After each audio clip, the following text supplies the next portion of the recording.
एक ही बात बार बार दोहराते हैं। मैं पूरी मेहनत करता हूँ, मैं सिंसियर हूँ, फिर भी मेरा करियर पिछले कई सालों से एक ही जगह अटका हुआ है। ग्रोथ ही नहीं हो रही है, अपॉर्चुनिटीज भी आती है पर सस्टेन नहीं करती।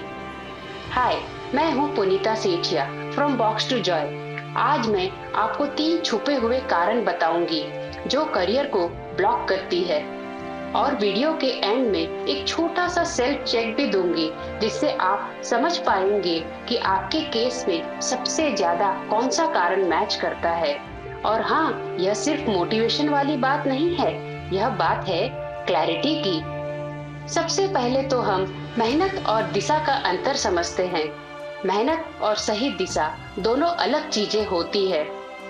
बहुत से लोग बहुत ही ज्यादा एफर्ट डालते हैं, लेकिन यह देखे बिना कि उनका एफर्ट सही जगह जा रहा है या नहीं।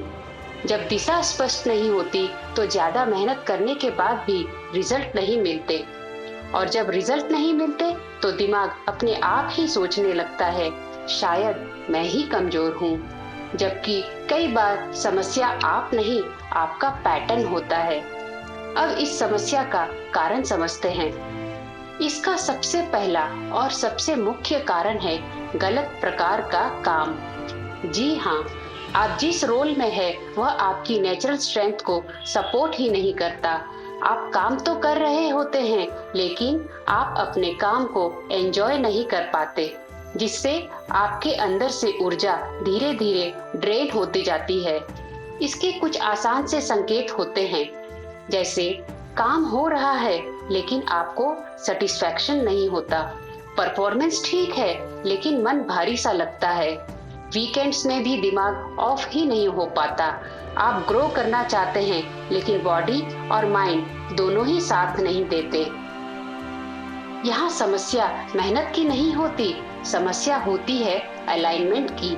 आप एफर्ट तो डाल रहे होते हैं, लेकिन वह एफर्ट आपको ऊपर नहीं ले जा रहा होता। दूसरा कॉमन कारण होता है स्ट्रक्चर का अभाव।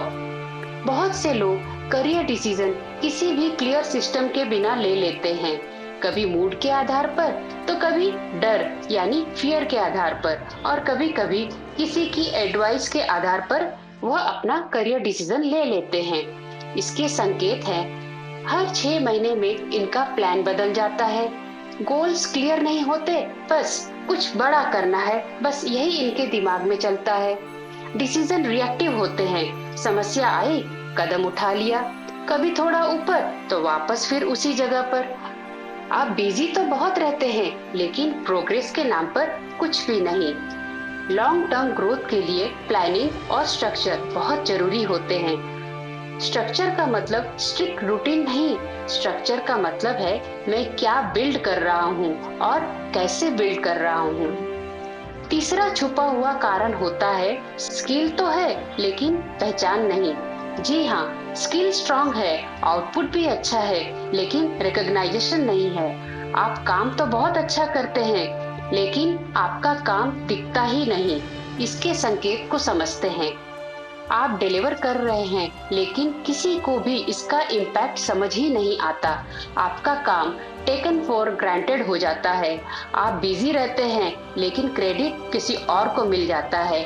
आपका काम मजबूत है, लेकिन आपकी प्रेजेंटेशन बहुत ही कमजोर है। यहाँ समस्या टैलेंट की नहीं होती, यहाँ पर समस्या होती है विजिबिलिटी और पोजीशनिंग गैप की। जीवन के ऐसे पड़ाव में सिर्फ मोटिवेशन काम नहीं करता, बार बार जॉब चेंज करना भी परमानेंट सॉल्यूशन नहीं होता, क्योंकि अगर पैटर्न ही वही है तो एनवायरनमेंट बदलने पर भी रिजल्ट नहीं बदलेगा। जरूरत होती है इस पैटर्न को गहराई से समझने की। ये तो हुई बात 3 कारणों की। चलिए अब मैं आपको एक छोटा सा सेल्फ चेक देती हूँ। आप एक कागज ले और 60 सेकंड में बस ये 3 चीजें लिखें। पहला, मुझे लोग किस बात के लिए सबसे ज्यादा सराहते हैं। दूसरा, मेरे काम का सबूत क्या है, यानी कोई फीडबैक, कोई टारगेट जो आपने अचीव किया हो। तीसरा, अगले 30 दिन में आपका लक्ष्य क्या है, आप क्या करना चाहते हैं, आप क्या सुधारना चाहते हैं। अब जल्दी से समझते हैं अगर दूसरे सवाल का जवाब साफ नहीं है तो समस्या अक्सर पहचान यानी रिकॉग्नाइजेशन की होती है। अगर तीसरे सवाल का जवाब साफ नहीं है तो समस्या अक्सर दिशा और योजना की होती है। और अगर लिखते लिखते ही आप भारीपन महसूस करने लगे तो हो सकता है आपका काम आपके लिए सही फिट नहीं है। करियर का अटकना फेलियर नहीं होता, यह एक सिग्नल होता है कि आपको अप्रोच रिफाइन करने की जरूरत है। आज हमने 3 रीजंस देखे, अलाइनमेंट, स्ट्रक्चर और रिकॉग्नाइजेशन। अब आप कमेंट में सिर्फ 1, 2 या 3 लिखिए, आपके केस में सबसे ज्यादा कौन सा मैच करता है। अगले वीडियो में मैं उसी रीजन का नेक्स्ट स्टेप शेयर करूंगी। और अगर आप इसी प्रॉब्लम को फेस कर रहे हैं और इस पैटर्न को और भी क्लियर देखना चाहते हैं तो डिस्क्रिप्शन बॉक्स में मैंने फ्री करियर क्लैरिटी स्कैन का एक लिंक दिया है।